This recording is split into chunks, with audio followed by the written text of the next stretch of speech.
where would I be? Who would I have met had I never walked into a gym? Never, never, never die. Never die. Never die. Never die. Never die. Never die. Never die. Never die. Never die. Never die. All right. This is the Angry Dad. Thank you guys for tuning in. I appreciate it. And before we get into today's podcast, I'd like to thank my podcast sponsors, Everyday Fit Life. If you're looking for a nutritional plan, a way to eat, to build habits, to set yourself up for a healthy living, guess what? 60 days, 30 days, 90 days, whatever amount of days you need to build the habit, set the pattern, a 1, 2, 3 step guide. It is easy, and you get 20% off with my code. Everything is in my links. Make sure you go check it out. That is Everyday Fit Life. I appreciate it. Let's get into today. I have Steve Fotion. Man, let me tell you right now. I met him through Nick Best and Brian Shaw, and this guy is a powerlifter, bodybuilder, gym owner, and he played football plus strongman. And man, he's got some crazy stories. And let me tell you right now, when you told me about getting hit by the car, snapping your quads, and you're still training with Brian Shaw. So it's like, that right there in itself is a lot. To some people, it might be. To me, it's like expected. It's like there's always more. And I truly, I've been saying that to Brian for 11 years. No matter when you think you're done, there is always more. You just got to get after it and get it, right? Always. That's it. And you know it. Look at the stuff you've been through. Oh, yeah. Yeah. Like I said, I've been through tremendous amount. And that's the thing, too, is like when we get people that are like us who do not, and it's not like we don't let it mess with our mindset, but it's like we have no way to understand what the distraction is. You know what I'm saying? It's exactly ingrained in us. It's just a little bit of obstacle. It's like, okay, that's a new little wrinkle in the game. Let's keep playing. What's around the next corner? And you don't know it if you don't go around the corner. Exactly. You know what I'm saying? Like right off top, tell me about you starting off in because that's the thing too, is like this, what you've developed in your brain has been built through years. And so just walk me through that. Well, it literally starts when you're a kid, and let's go way back. And to be honest, I grew up in one of the most dysfunctional houses you could ever imagine. Mom and dad, 5 brothers and sisters. So we were the Brady Bunch. I was the second oldest. My dad, I swear to God, to this day, hated me. And I mean it. He was a short little man who really didn't want kids. It wound up with 6 kids. And he's like, how did I get here? But being of 6 kids, funky little family, we grew up poor. We grew up in Vermont, very, very poor. I built my first weight bench at like 13 years old.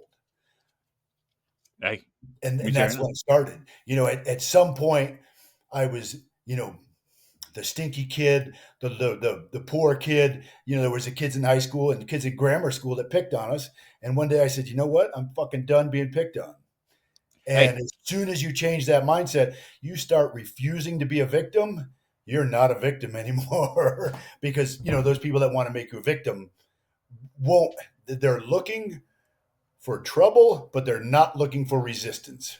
Hey, 100%. You know what I'm saying? Right? I grew up the same way, like 10 people, 2-bedroom house. It was me, my brother, my sisters, my mom, my grandma, and uncle, and a couple of cousins.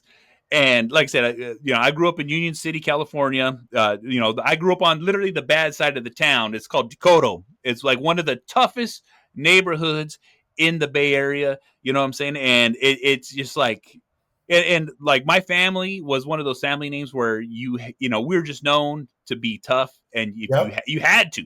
You know what I'm saying? You had to maintain that, right? Exactly. It's crazy, you know what I'm saying? Especially when you grow up like that, because then it almost instills in you right away that you have to put up not a facade, but a wall of defense to let people know, like, oh, you can't fuck with me. Well, let's think about that for a second. Because as when we're young, we're very impressionable, right? We can either just, be bullied, cry, go stand in the corner, or you can stand up. Being poor makes you be tough because you have to learn to be resourceful. And Yep. if you're resourceful, all of a sudden it opens up a whole lot of other doors because then you go, well, if I can solve that problem, I can probably solve that one and that one and that one, right? And then the Yep. next thing you know, you're just problem solving and you're just always moving forward, right? And it doesn't seem like anything is possible. And my sister and I have this discussion an awful lot because failure is not an option when you grow up without a safety net, or if you are an adult who doesn't have a safety net, your parents can't come and rescue you, your Yep. grandmother's not going to bail you out of jail. It's all up to you. And if you're always living, moving, acting like failure is not an option, you won't fail. One, you might not take some of the risks you might have otherwise, but you're going to figure out a way so that you're going to be successful, right? Yep. And That is and that's exactly what it. that's how I learned to be strong, because it's like, if you're strong, you can succeed. Then if you're strong, you can endure, right? Hey, and that's the truth. That's the truth. You know what I'm saying? And that's one of those things too, is being resourceful. Because like, even when I was younger, I didn't realize we were poor until I was older. I just thought that's just the way life was, and Right. I just made moves. You know what I'm saying? I want to do this, so I got to do this to get this, Yep. and that's just what it was. I think that's the best part of growing up like that. I grew up in the 70s.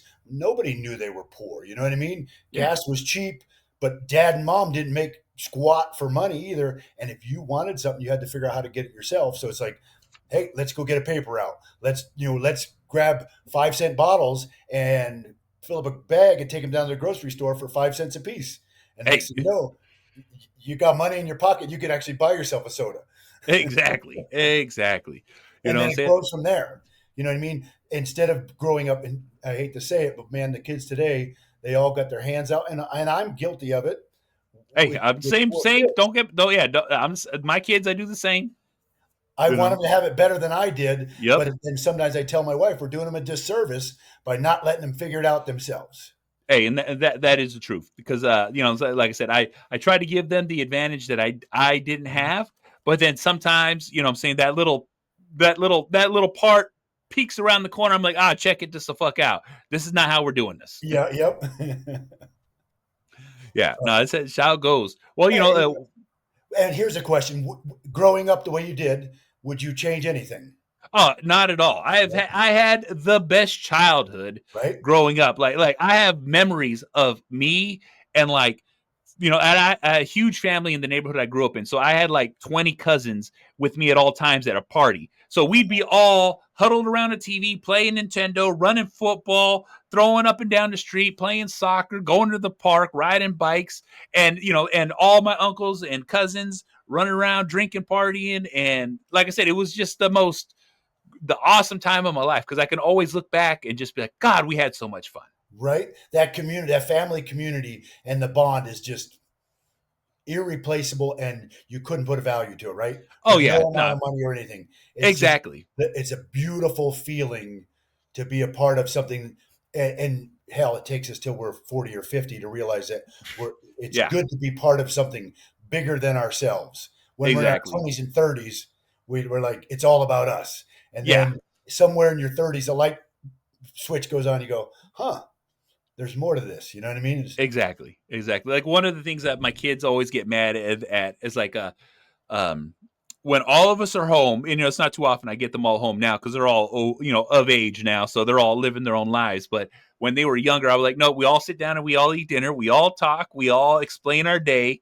Or like, one of the things is like, because they're like, I want to watch TV while I'm eating. I was like, fuck no, get on the table and let's have this conversation. Or like, when we go to the restaurant, no, the kids nowadays never want to eat in the restaurants anymore. They just want to take their food home. I'm like, no, I like to go in, have our food, congregate around the table, and just enjoy our time. You know what I'm saying? It's all Yep. about the atmosphere and enjoying what we got at this moment in time. Yep. And when you start to think about that time and those memories, it's so precious because tomorrow, to next minute, is not promised to anybody. I've Yes. lost so many friends and know so many people that wish they had done this. You know, I know a young man who's dying of cancer now, and he says, if I knew now what I know 2 years ago, I would have done many more things. And now in the last 6, 8 months, he's doing everything he possibly can to pack it into his life, but he's grateful for what he has.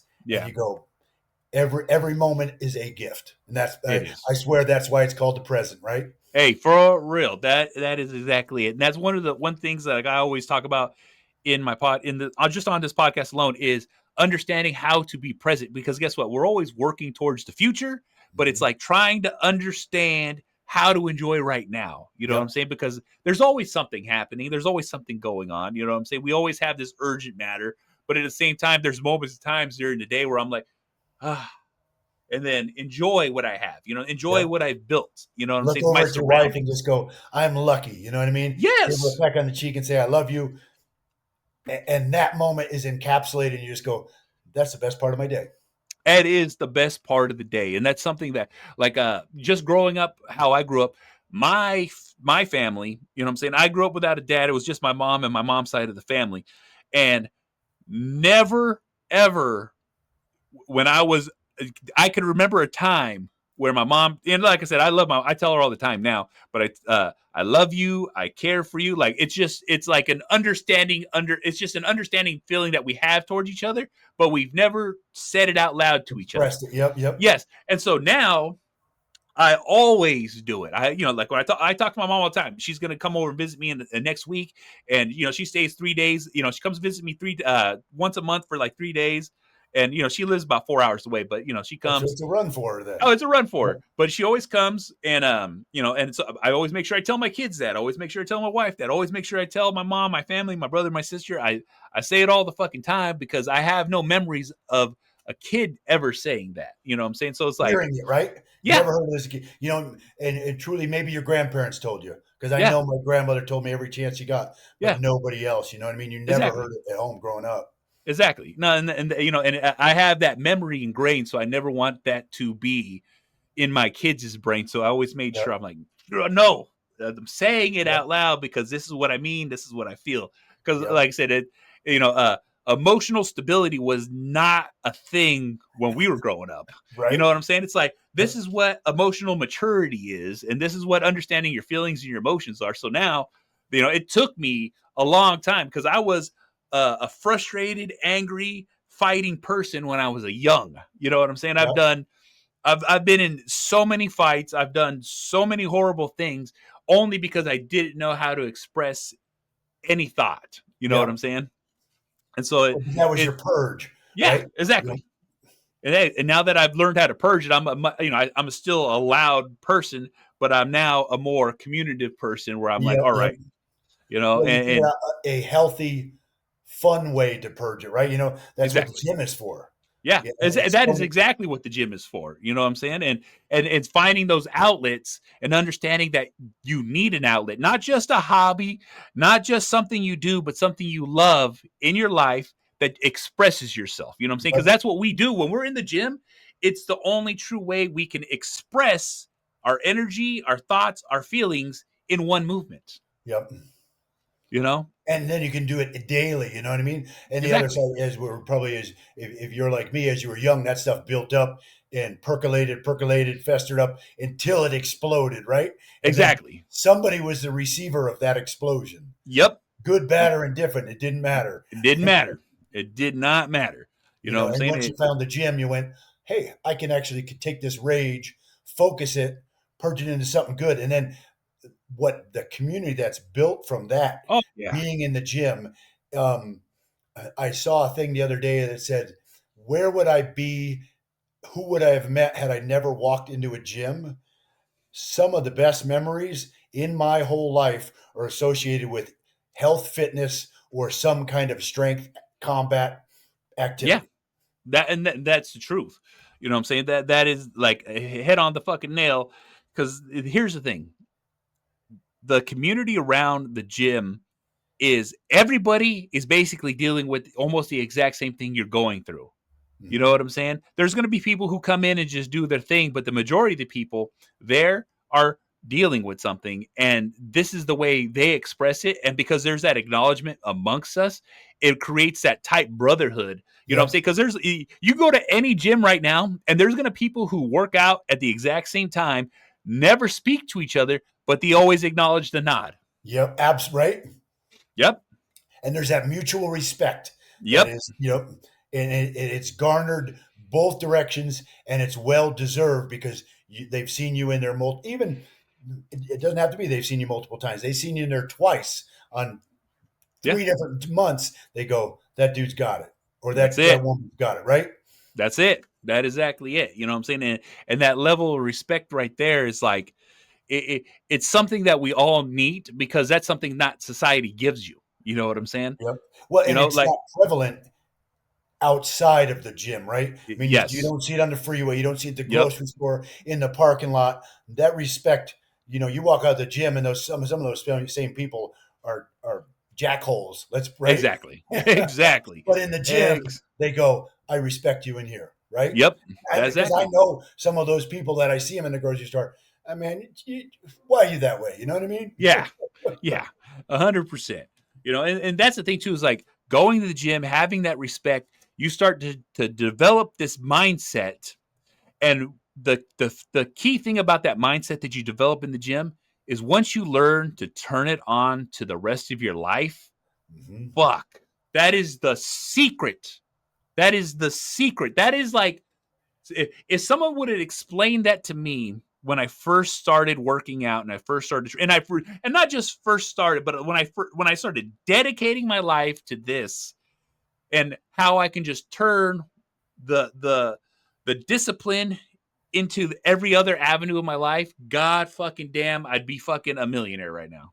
Right? But everything got easier when you did realize that, right? Yeah, Because it's really, yeah, weight is weight, and so struggle is the same as weight, right? yep, And you go, all I got to do is chip away at it, get a little better tomorrow, a little bit better the day after that, and everything becomes possible, right? everything.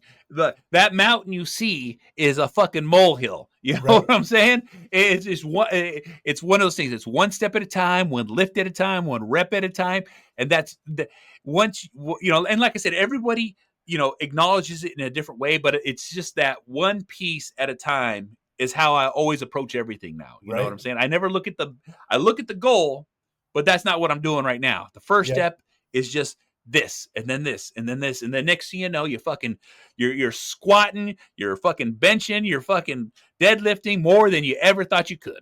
yep. It's amazing. It's like how to eat an elephant, one bite at a time, baby. One bite Right? at a time, that's it. You know That's it. how do you squat 600 pounds? Well, you got to start at one plate, That's right? You got it. to start you got to start with the bar. Yep. And who cares Yeah, how long it takes you to get there? You know, exactly. part of today's society's problem is that it's right here, right now, instant gratification. Yeah. So there's many different avenues you can take to get to that point. But my joy is not from getting to that, whatever that goal is. It's the process to get to that. I'm a process guy. That's where all the growth and joy comes Oh, from for me. that's the And fun. right? And That is the that's where the fun. stories are written, right? Yes. The other is the trophy doesn't matter for shit. It's the story that's built to get to that reward. No, And 100%, 100%. Oh man, like I said, the things that I've done, the stuff that I've learned in the gym, and then also to the people that I've helped in the right? gym, and it's just like the glow in their face, the light bulb over the head when it clicks for them, Yep. and and then also too, it's like you start slowly seeing them transform. It's like this thing where you're just like, that's the journey, that's the story, because everything starts with I started working out, I started going to the gym. My friend, my buddy, or this guy, or a trainer, and all of a sudden it's like, boom, Yep. you'll see the change in that person's life. And then it affects their whole demeanor, right? Yeah, You know, every avenue, every aspect of life gets better because of it. 100%. Like I said, So here's a question for you then. Where was that moment when you started training to where you knew that you were going to do this the rest of your life? um the moment And did you recognize it? and here's the thing, it's like I had two epiphanies in my life. Yep. And the first epiphany, my life had completely fell apart. I'm talking about I'm beat down. I'm a delivery driver for Costco. I'm having the most shittiest day. My truck is overloaded. Things have spilt over. And it's like 5 in the morning. And I'm at my first stop with my hands on my knees, sitting on a pallet of fucking deliverable shit.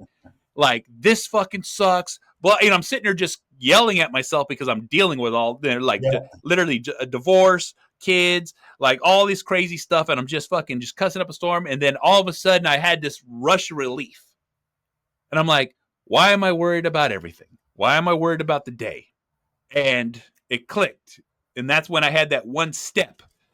And then that was my first epiphany. But when I knew what I wanted to do and the training in the gym, it was a conversation between me and my mom. Yeah. And me and her were sitting on the couch because I was sleeping on the couch. Like I said, divorce, lost everything. I'm literally a box of work clothes is all I had. I had my uniforms and my boots, Yeah. nothing else. And I'm just having this conversation with my mom, like with months of her just watching me fucking mope around. And I just had that epiphany. And like a week later, we're sitting on the couch. She looked at me and she's all, what do you want to do? And it's a question I have never truly been asked in honesty. Like Mhm. the people will tell you, oh, what do you want to do with your life? What do you want to do this and this? And I never let myself answer that because I was always, I clock in, I clock out. I work, I go home. I'm this person. I'm good with my hands and I'm good at work. And then when mom like really, because I used to work out all the time, but I never really took it to heart. I just did it because I liked it. And when she had said that, that light bulb again clicked in my head. I was like, I want to do this for my life, for a living. I want to do this because I only want this. You know what I'm saying? I was like, I wanted to be a bodybuilder, and I was fucking jacked, bro. I was fucking like you see how big I was fucking 3%, fucking, I was like 295 pounds, fucking just ripped to the Yeah. fucking max. And when she asked me, I was like, this is what I want to do. So I was working towards my first bodybuilding show. Unfortunately, I had an accident. Someone hit me with a forklift, not looking where they were going, fucked up my back, fucked up my shoulder. But I always still wanted to do this and be in the community, be in the atmosphere, be in the show in some capacity. And luckily, that's just how my life worked out. But Yeah. when I had that conversation with my mom, because like I said, she really it was like one of those questions. She looked me in my eyes, pierced into my fucking soul, and was like, what do you want to do? And I said that, and she's all, I will help you. And when she meant help me, because like I said, I have 4 kids. It's like, I can't, like I'm a single dad. I'm fucking, in between houses, fucking, working and like all this hectic fucking schedule. I got to pick them up, drop them off. Where do I have time? And my mom's all, I will help you with that. You know what I'm Yeah. saying? And she would watch the kids while I went to the gym, and she would let me pour my soul in the gym. And, I literally turned it into everything in my life. You know what I'm saying? That it was just like the most craziest moment that's ever happened. So that was later in life then, Yeah, literally, that was, right? yeah. Like 27. Oh, wow. Yeah. And what a great feeling that was. She really wasn't asking for you to answer her. She Yeah. wanted you to answer you, right? And that's exactly what happened. That Yep. is exactly what happened. You know what I'm saying? It Oh, was see, like, that's a beautiful thing. Because yeah, I ask you that question because I'm trying to think of, I didn't have that moment, but literally when I started training in my buddy's basement with the bench press that we had built, that was kind of fun. And then when I started working, I actually bought a Weeder bench and concrete plate weight. oh yeah, I had Started. those. Funny story. I still have the bench and bar and weights, and it's been through 4 generations of my Oh my brothers, God. sister, their kids, and their kids. Damn. And one day it's going to hang in the ceiling of my gym. But what happened is, being, a scrawny little kid who was, didn't have great stuff growing up, as I got stronger, people's perception of me changed and the way other classmates treated me different. So it was more of an evolution as opposed to a moment in time. It was like a gradual from like 6th, 7th grade to like 9th grade. And by 9th grade, I was running and lifting, and all the football players, I didn't like any of the jocks in high Mm. school because I didn't want to be like that. They all looked at me differently and respected me differently. And, now I look back and they talk to me, they go, holy shit, how far you've come. You know what I mean? Yeah. And it's been 40 something years, but from probably like 9th grade in the gym at high school, it was game on because I knew there was something to be gained in my soul from it.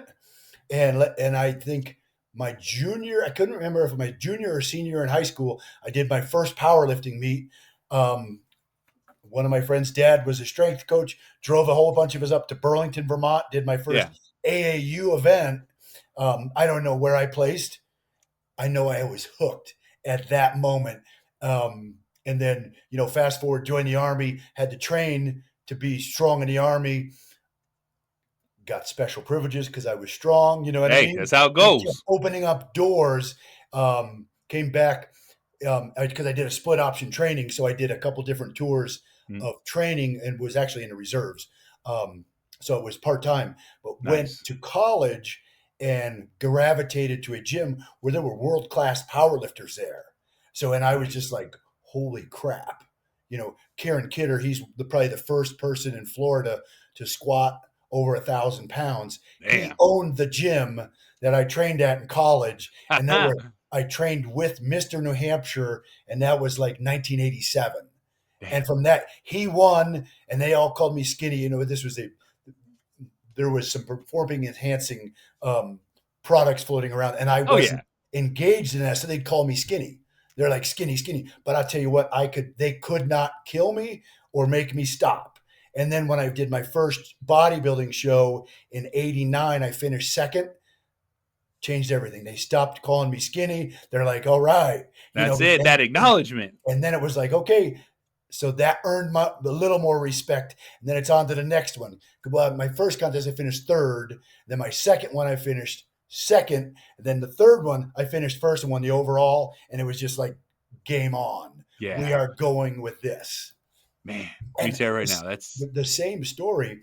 Before I did my first contest, I was working on a deck for somebody as a side job, like 4 or 5 weeks out of contest. Their dog bit me across the back, oh, a Great Dane. oh, I got like oh, 10 stitches. So all oh, that prep was gone out the window. yeah. And it was like, do you really want to do this? And, so you lay up, you get the stitches out, Yeah. do this, you do that, and you go, hell yeah, I still want to do it. That's And it. then there was no stopping. I moved to Colorado in '89, May, got ran over by a truck September, and they said, oh, you're done. You're not skiing, you're not training. It says, watch me. So the following, let's see, that was September, got fixed 1st of October. I was back in the gym. I think I did a contest in '91, won the Western Colorado. And it was Nice. like, don't tell me I can't do Yeah, something. exactly. Don't speak on And my name. when I blew my quads out, everyone's like, "Oh man, I'm like, no, I'm not, because I've heard it before, and I'm not going to believe it. And if you don't give it any power, it doesn't Yeah, control over you, right? If that's you the give truth. into it, That's the it, truth. it has power, right? Yep. No matter what the situation is, whether it's anxiety, fear, love, joy. If you give it power, it has it, right? Exactly. Exactly. No, You I've know, had the same situation. Uh, uh 2 years ago, I had a compartment syndrome in my leg, and it always seems to be around when I'm going to go to the Shaw. So like basically I got compartment syndrome in my whole thigh and split my thigh all the way in half you to told me do it. I that, had to get 5 surgeries on it, right? and by the time they're like, oh, you're not going to be able to walk for like 6 months because how bad it was. And I was walking in a month, and they're like, Right? that is crazy. I was like, only because you think I can't, I can. That's easier. Let me show you, right? Exactly. Exactly. You know what I'm saying? Yeah, you don't know what you're fucking talking about. I don't give a fuck if you got a Right. degree. Well, you're talking about the average victim, not the crazy guy who understands and doesn't fear pain, but gives it a little bit of acknowledge and says, Exactly. we're gonna work around it, because that's all you have to do Exactly. is be adaptable, right? Yeah, you have to. You know what I'm saying?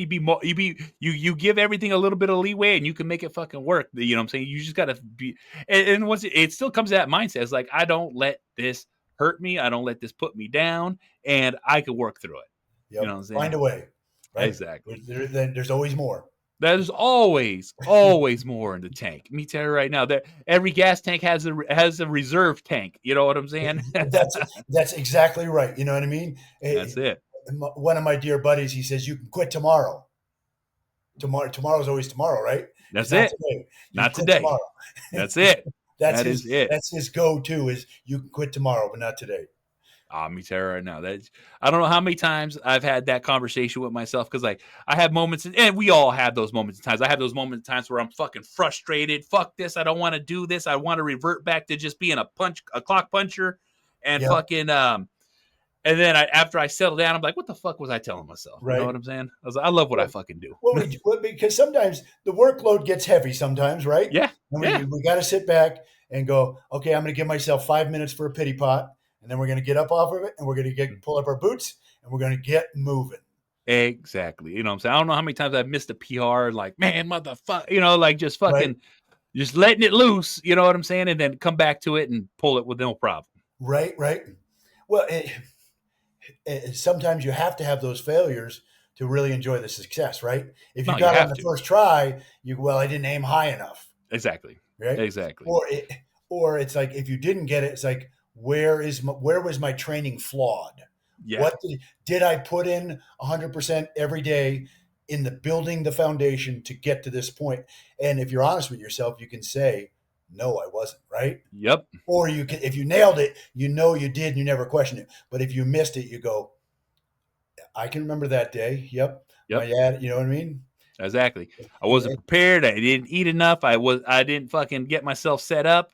You know what I'm saying? I've definitely had those days, you know, where we just fall just a little bit short, but we feel that we still got it. But yet it's like, nope, I won't fall short again. that's really, yep, and learn from it. And we got to celebrate all those little successes because it's not always just the big ones, right? Exactly. Not 100. It's that is exactly the foundation of what we're talking about. You know what I'm saying? It's Yep, understanding that these little victories get us the bigger victories. yep. You got to Uh, stack the bricks. If you yeah, ain't, for real. Got to build that foundation. You know well, what I'm and it saying? seems, and the thing that you learn, we learn that from the gym. But if you look outside the box of the gym, that correlates with everything. You know what I mean? I started out as a form setter, and a gym. I wanted to own a gym when I was in college. My 10-year plan was graduate, start a practice, open a gym. Well, 25 years later, I finally opened the gym. But it's like I never gave up on the dream. We just had to take a little bit different path to get there. Hey, but the path still led to the right Yeah. place. Well, the funny story is when I came, it was the economy was funky in '09 to 13. Yeah. My son was born in '08. '09, the gyms were all really, the economy was funky in '09, Oh but yeah. I was in a good place financially because I had a bunch of signed contracts. I came home one day and said, honey, how do you feel about owning a gym? She says, what did you do? I said, I bought a gym. You know She what I'm says, saying? you bought a gym that's going out of business? I says, you bet I did. I said, I bought it for pennies on the dollar. We'll figure it out. And That's that's it. how it started. And since then, I think I've bought 4 gyms that were Hey, failing and closing, to grow my stock of equipment. My gym hasn't gotten any bigger, but doesn't need to be any bigger. But in order to acquire what I want, sometimes you have yep. to buy a bunch of junk to get the one great Hey, piece that you're hey, after. that is the truth. You know what I'm saying? And especially when you have a gym that has every gem from all those other gyms. Oh my God! Would you know that there's not too many hardcore gyms around here. We have one around here. It's called Old School Iron, but Nice. it's a drive and it's a commute. But guess what? I do make the drive. I do make the commute, and I do go out there to work. And fuck, I love it. I just love the way it smells. I love the way it Yeah. fucking how dusty things are. And when I fucking pick up the weight, it's fucking heavy. You know what I'm saying? Right. I'm not going one of these commercial gyms and I'm like, oh God, you know what I'm And saying? it's mirrors and cameras and all the food. Exactly. Yeah. Yep. Exactly. Exactly. You know what I'm saying? And Like those places are great, but for an old school guy, when I used to train, I'd go back to Vermont, New Hampshire, Connecticut, and some of those old gyms, all they had were York and Nautilus stuff oh in the basement of buildings. They yes. smelled moldy, the Yep. weights were rusty, but everybody in there was working their butt off. Like, Exactly. this is what I'm after. And that's That kind of it, what we modeled our uh, gym off of. hey, I named it after myself originally, but we've since rebranded it, and it's Dirty Iron Gym. there we And go. to me, that is, in a nutshell, my personality for the gym because it's like, it just has to be heavy. Yeah. Hey, it's got to look pretty, but you know what? The hey, the when you have when the when the weights clank and the fucking machines move, and like like I said, it's nothing like going into a fucking nice solid squat rack that can hold 1,000 pounds. You know what I'm Right. saying? It's like I could throw whatever I need on my shoulders, and I don't have to worry about the bar bending. I don't have to worry about the fucking the there's just so many things, because like you go to some of these gyms, they have great equipment. Don't get me wrong, but it's too shiny, it's too new, and a lot of it's bent because people don't know how to lift. Well, and the other side, some of that stuff in the commercial gyms, corporate gyms, their bars are rated for 600 pounds. That's what I'm You saying. put 400 on there, and that Yeah, bar's a dog. it's already bowing on the shoulders. Right? You know what I'm saying? Yep. And Oh I'll my take my god. old school York bars any Yep. day of the week. Any day of the week. Right? You know what I'm saying? And one of the things too is like with a lot of the gyms I go to, if the dumbbells don't go up to 200 pounds, fuck, I should have went somewhere else. Right. Right. Well, and the Oh, funny thing yeah. is, where I'm at in Western Colorado, I have the oldest dumbbells and the Ha. heaviest, because my dumbbells go to 240, and I have Whew. and one single 50 pounder, and I want to say it's called a Nashville. It was made before York. It's got a longer handle, and Yeah. it's probably from the 20s or 30s from what they figure. There, nobody's Yeah. really sure. And then I have a set of 100-pound York globes Oh. that I scored Oh. because nobody could ship them, but I knew how to go there and get them. Exactly. And they're just that's my avenue now, is collecting the old York globes. Brian has It, all of them, oh yes, he but does. he was able to go back to Pennsylvania and buy somebody's collection. I'm collecting them one, two at a Hey. time. And when you come into my gym, some of the young kids, this place is like a museum. I have pictures of Jack LaLanne on the wall, Oh Franco shit. Colombo. You know what I mean? Yeah. And to me, Jack LaLanne is like the epitome, if Oh. not the true father of fitness. Hey, and let me tell you right now, I've Sergio Olivia. seen so many videos and late night shows of him. Like, oh, this is this. It's literally doing Olympic lifts, and like, I'm like, what the hell is going on here? in You his, know what I'm in his saying? overall suit, right? Yeah. Yeah. And I Oh, remember that from a kid.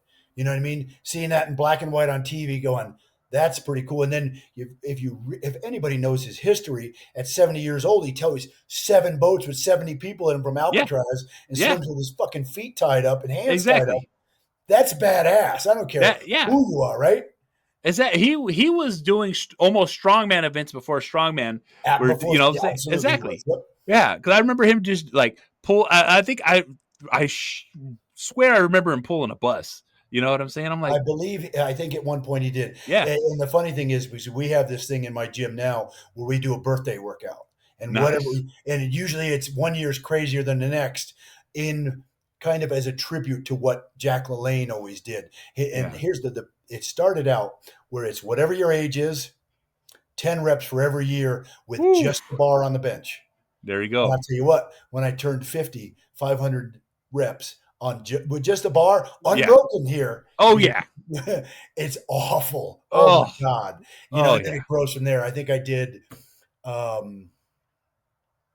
what I do? I think 52, I did 225 for 52 reps to a bench, not Yeah. not like Tom Platz, Yeah. but to a bench squat. And I Yeah. thought I was going to die. Yeah.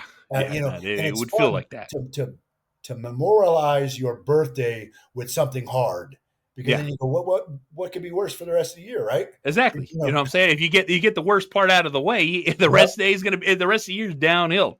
And it's fun. And what's really cool is if you have younger kids or even same generation that don't maybe push themselves, if you can inspire them to do something outside their Oh, comfort zone, yep. that's a win, right? And then That is a we, win. as the mentor, get to rejoice in whatever their victory is. I get to live it again and again through I love someone it. else. And And that's the best part. it is That's the better best than doing it part. yourself. Oh no! My right now, my youngest son, he's getting freshman year in high school. He's getting ready to start. So this whole summer he's been doing football camp. Yeah. And and one thing I've coached many a teams for a lot of things for all my kids. But the one thing is you always got to let the other coach your kid. You can't Yep. jump in there.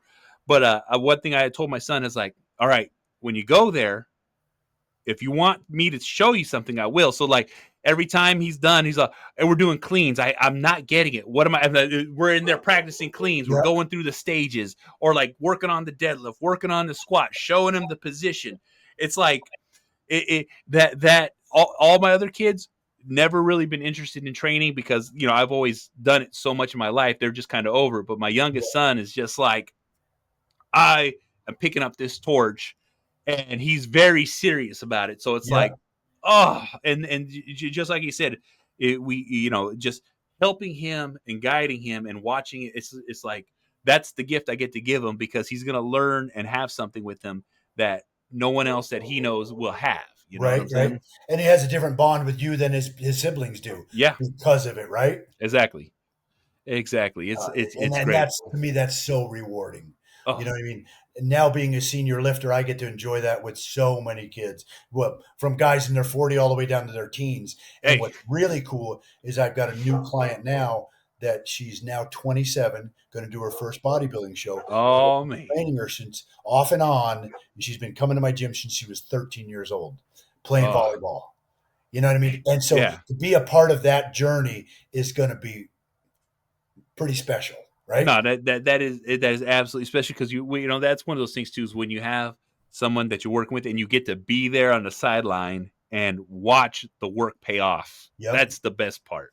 That is absolutely the best part. That's what I love about everything that I do. And like even on this podcast, I always get a lot of comments. I get a lot of emails like, "Hey, thank you for saying what you're saying because I didn't know that I needed to hear that." And it's like, Right. ah, I was like, And it's that's that why. one impact that's so rewarding for you, because that's the best part about it, and you might not even hear about it for years later, right? Yeah, yeah, Hey, remember when I came in your gym, whatever it was, or you helped me bench way back when. It's like, yeah, I may or may not remember, or you may or may not remember, but they remembered. You know what I mean? exactly, Yeah, and exactly. to me, that's a beautiful thing.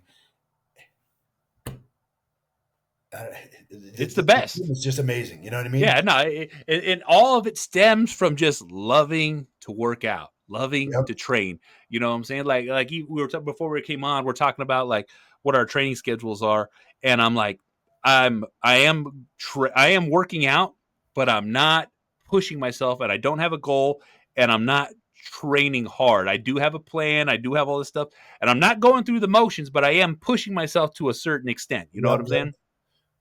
And I'm definitely enjoying it a lot more. You know what I'm saying? Because Right. sometimes you get too tunnel focused when you're training, and it almost takes the joy out. But when you can step the Absolutely right. throttle back, yeah, Yep. Yeah. You get target fixated and nothing that, and then you don't see the scenery on the side of that trip, right? yep, that is Yeah, exactly it. been there. But and there are stages in the training where you have to be there, but you got to realize that you don't have to live there, right? Yes, yes. Oh It, yeah, yeah.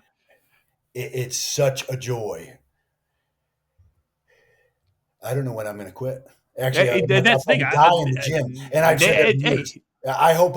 What a great place to, you know what I mean? Just hey, either have a just heart say it. attack or But whatever. Just done. hey, that is exactly like this is something that I will never ever stop doing. And Right. it's not wasn't even that long ago. People at our ages, and when you look at people at our ages, when we were young, they became older. You know what I'm Yeah. saying? Oh, They looked older. absolutely. And Yep. it's because, oh, I'm retired. I don't do nothing now. And that's what fucks them. But it's like now we're the younger generation growing, becoming older. And now we don't even look nowhere near what our parents or grandparents look like. Right. At 50 years old, when we were 14 is way different than now when, I'm pushing 60 and it's like, I don't Yeah. feel that way. You know what I And you mean? don't look it. You know what I'm saying? That's the thing. It's one of those things. It's like when you look at these people who literally love to train, and even the local person at your gym who's the person that just shows up, trains every day because they're retired and they want something to do, they still look young and move young. And move. That's absolute. You it is when you stop, you're done. You know what I mean? Yeah, that's You it. stop Motion is learning, you Fotion. stop moving, you're done, right? And it's That's like it. we're not letting the Grim Reaper catch us. Yeah, exactly. Exactly. I want to keep him way back in the rearview mirror. Yeah. Way back, way back. Like me and my wife, when we met, like I said, I was so hardcore training at the moment in time when she met, and she was really into training and working out. She just didn't really have anyone to like, she had a couple of trainers, stuff like that, but no one ever really. And I never want to bag on trainers because trainers do have a job, trainers do have a position, but some trainers just don't teach what they're supposed to teach. Well, And let's be honest. Some trainers are rep counters, right? hey, and that does happen. That's the And what difference. yeah, and when my wife found out that I wasn't a rep counter, she was just what I'm saying. And then like I said, it's just our bond in ourselves of working out and training is just took in our relationship from the get-go all the way to a whole nother level. And it's like, that's the thing too, is like when you can do what you love and share it with the ones that you love, it gives you something. It's so rewarding, right? Yes. Absolutely amazing. And let's go back to trainers because literally I first became a certified trainer in 1987. I went out and spent 6 months in Oceanside, California, did an internship to become a trainer. Nice. What we have learned from then to now is a million miles away. Oh, yeah. Absolutely a million miles away in advancement. And then think about the general public's knowledge. It's grown by volumes, encyclopedia volumes, right? Yes. Yes. So the people who are kind of stuck in that rep counter, they're a different mindset, but they're still doing good. And I don't mean to bash on any of them. Yeah, I don't want to ever bash them. You know what I'm saying? And I'm on the same boat. You know what I'm saying? Because they do have a purpose and a place. And some people need someone just to prod them along. You know what I mean? Some Exactly. people, because I'll ask people. I have people ask me all the time, "Will you write me a program? Will you write me a workout?" I'm like, it's not that easy. Yeah. It's like, let's sit down and go through 4 pages of questions because Yep. what a workout is versus a program are completely different things. You can get a workout anywhere on the internet, in every magazine, on the shelf at Muscle. You know what I mean? Yeah. And there's difference. What are you trying to accomplish by working out or training on a program? You know what I mean? Yeah. And it's complete. A workout is way different than a program. Yeah, workouts. Some people don't understand that at all. At all, and even with the I got lucky because I was so into it. I'd buy every Muscle and Fitness, every Flex, and I would read every article I could get my hands on, and I would be like, I like this, and then I would somehow figured out how to piece. And really notice that I respond to this, I feel this, and then I would put my programs together and my training together. And not knowing that, that's what we were supposed to do, not just, because a lot of everyone was like, I'm going to try this workout. I would try the workout. I'm like, I didn't feel nothing but this one exercise. So I'm going to, mark that and then read another article, then try another article. And then I started following bodybuilders that I loved. And I was like, this is what they do for this body part. And then put all that together.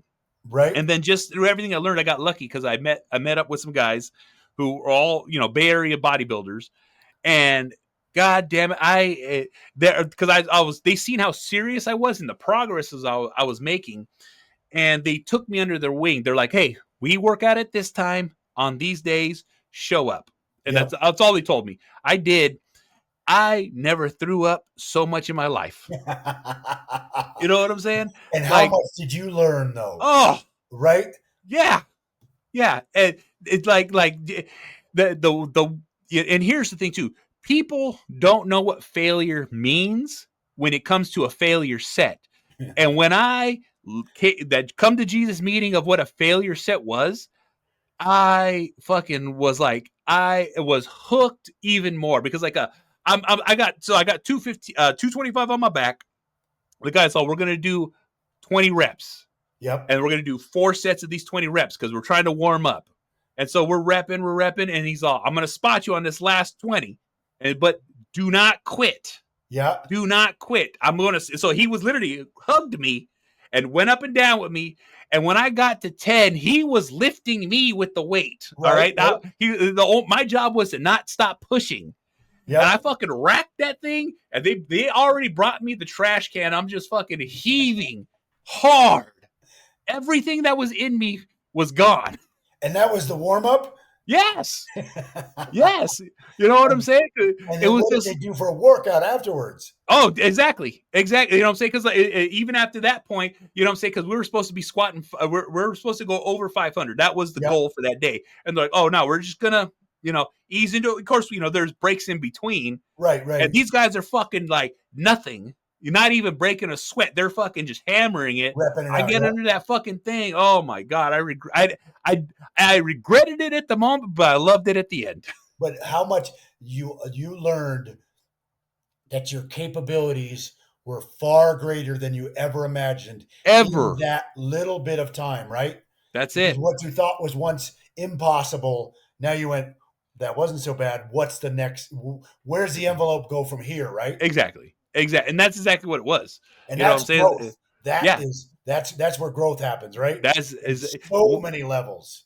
once I figured out that I can push past what hurts and just all I got to do is keep pushing because that's my Yep. only job. Game changer. Oh, I in the same regards to that story, one time while training with Brian, we were doing kettlebell swings, Yeah. 100-pound kettlebell swings. Damn. Brian's 450 at the time, right? I'm like 230. And everyone else is over 300. We're all swinging the 100-pound kettlebell, 100 swings. You can't stop. Brian Yeah. smokes through 100. Chris Yeah. smokes through 100. I get to like 50 and I'm fucking dying. I'm still going, right?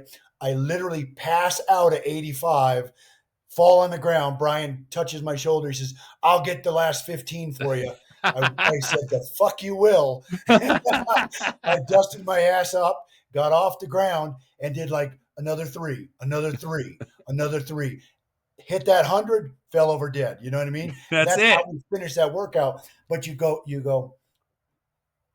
there's always more. There's All you have always. to do is fucking go get it. And Yep. if you're not willing to go get it, you're not part of the team. But if you fail, get up, fail, get up, you earn everybody's respect. I was never even remotely the strongest in our crew at Shaw. No one could outwork me because I just refused to quit. And that's what it takes. And it's like, the funny thing is Carrie and I would talk afterwards or on the next following Saturday, come down. She's like, I don't know how you do this. I says, you have no idea. And I'll tell you, and now the rest of the world. The next day, I would drive to Denver Thursday, deadlift. Drive to Denver Saturday, do events. Sunday, I would be on the couch with ice on my shoulders, ice on my knees, and going, I can't move. But nobody saw any of that. Yeah. You know what I mean? And it'd be like right back at it, into the gym again on Monday for my normal routine that I get trained by myself. Yep. But it was just like, it makes you better, you know what I mean? And then I'd go to my gym on Monday and be like, the guys would be like, you're going? I'm like, fucking A, Monday's leg day. That's it. That's it. Here we go. Oh, yeah. And that's the thing too, is like, even in that thing is like, I've, with the amount of training that I've gone through, I've had stints of training partners. And the only thing I've ever told him, buddy, all you got to do is show up. Yep. You know what I'm saying? And you just go through the workout. I don't adjust anything. You stick to the weight you can do. Yep. You just do what I'm going to do. You know what I'm saying? All you got to do is push. As long as you're showing effort, I'm going to be there for you. Yep. And I've had multiple people in and out, but only one person ever fucking like push and be able to push me. Cause like, I've always been the biggest guy in the gym. Yep. And so, you know what I'm saying? I'm always lifting the heaviest. I'm always pushing the most weight. So it wasn't too often I actually had someone to push me when I was, just by myself. Yep. Yep. And I had one person, it was literally my brother. He would stay and I would beat him to death in the gym. But he, over 2 years, was literally pushing what I was pushing. Yeah. And I was like, this is exactly what we fucking love. And it'd be me and him 6 days a week in the gym, fucking just grinding fucking weight. And he was like the shape that he was in. He was like, I can't believe I'm this big. And I can't believe I can do the things that I do. I can't believe I can lift as much as I can lift. and he was out, and it was like all you had to do was show up, and he Yep. always showed up. And how much fun did you both have? You Oh were both my into it, right? God, so That's the much. best part about it. We had so much fun, so many inside jokes, and and we'd have those days where just have our headphones in, not even speak a fucking word, and just bang this motherfucker out. Yep. And God, those like those are the best. Like I said, that's part of the journey that I always look back and love the most. Yep. Yep. Ah, Simply amazing, right? yeah, Those, and here's the truth of the matter, and it goes without saying, is all across the board for life. The yep, hardest things are the best things, right? Because if that's it was it. easy, you don't remember it. If you had to work for it, it felt more rewarding, right? Yep, And it was earned. whether it's the first time you squatted 500, the first time you pulled 500, or that next PR, that was the best because it was hard. And Yeah, once you realize what was once hard becomes less hard, then where's that next step get you? You know what I mean? You know, exactly. it's just it really is a beautiful journey. It just, it, most people will never experience it. No, And that's the sad. yeah, That's what makes me sad. You know what I mean? And yeah, I'm not sad, but I'm going, man. You people don't know what you're missing out on. Or like building a house because that's the gym is my profession, yep, or excuse me, the gym is my obsession. Construction is my profession. I build custom homes in Aspen, Colorado, one of yeah, the most affluent places in the world. So I yes, get to build some of the coolest shit some people will never even get to see. I yeah, get to go, how do I put that together? And and I'll see a set of drawings. Somebody will say, hey, how do you build that? And I'm like, same way I build everything, one piece at a time. one Because piece it at a doesn't time. matter whether it's a 2,000 square foot home or my current project's a 15,000 square foot home. And Yeah, you just go, what the hell's in there? I'm like, well, there's 5 bedrooms and 2 massage rooms, an indoor pool, an outdoor hot tub. They still got the same pieces, and that's all it. you have to do is stack the bricks, That's right? it. One at a time. And You know what I'm it's saying? you just go whole because people ask me all the time, how do you do that? How do you deal with the stress? Construction stress is nothing compared to the stress at the gym. Oh yeah, Physical and emotional stress to me is easy. yeah, Stress of people and dealing with schedules, yeah, yeah, yeah. it's not permanent. And the other side of that is neither is the stress from a gym. Yeah, If you realize that none of this is permanent, it makes it so much easier because then it doesn't have the strength pushing you back down, right? exactly. No, that's exactly it. Like it's always it to me it always comes back to this correlation where if you have this in your life and you have training, you have discipline, you have all these things that you can develop with the iron, it makes your life exponentially better. You Yep. know what I'm saying? It's that realization because I right now I got one of my good friends. He just started training with me. He shows up every day, and he's just like, I didn't know that I could do this, and now he's like his life is growing at the moment, and it's growing because he's like, this is the hardest thing I do all day, Yep. so nothing else bothers him. I used to stress out. I used to have all these things that would jump at me, and now, cool as a cucumber, no Oh, fucking like that's worries. beautiful. And Yeah, you probably get joy out of that seeing him be rewarded with that, right? exactly, So, exactly. You know what I'm saying? that's the cool part is training partners or just that community of the gym Yeah. is um what's the word I want? Vicariously living through others' Oh successes, yeah. right? Oh yeah. You know what I mean? Yeah. Even if you're broke down, you're on crutches, you're hobbled, whatever it might be, it, it doesn't have to be you. And then the other side of that is more of that correlation of that we're part of something bigger than just ourselves. Yep. And everyone asks me why do you kill yourself running the Shaw Classic? It's like because I love being part of something way bigger than myself, and Yep. hopefully someday someone will look back and go, "That's amazing." And I can, Exactly. my grandson can say my grandpa was a part of that. You know what I mean? And Yep. Hey, I know exactly what you mean. right, And it comes back to what you said earlier. When you said, if I didn't go to the gym, imagine the people I wouldn't have met or would have right. met. You know what I'm saying? It's like it's the fucking most realist thing I've ever fucking heard right now. It's like, you know what I'm saying? It's insane, and I fucking love it. And think about the ripple effects from, you met one, and through them you met another and another and another. You just go, holy crap! The opportunities that, well, being healthy and fit, opens up. Big time. You know what I'm saying? That's Doors how we open. met. You know what I'm saying? Yep, Like it all yep, started with the gym. It all started with podcasting. It all started with doing these things that I fucking love. And that's how our paths crossed. You know what I'm right. saying? It's like, So now it's here's the just so question: crazy. will Yeah. you make it to the Shaw this year finally? That's the plan. I Okay. will, you know what I'm saying? As far as I understand, as long, fingers crossed, nothing happens. My goal is to be there. Do So you have tickets already? Or are you coming with Nick, or I'm what's the coming with Nick. good? You know what I'm saying? So it's like I'll be riding in with Nick or flying in with Nick, just depending on how we're getting there. So as soon as he knows, you know what I'm saying, I'll be there with him.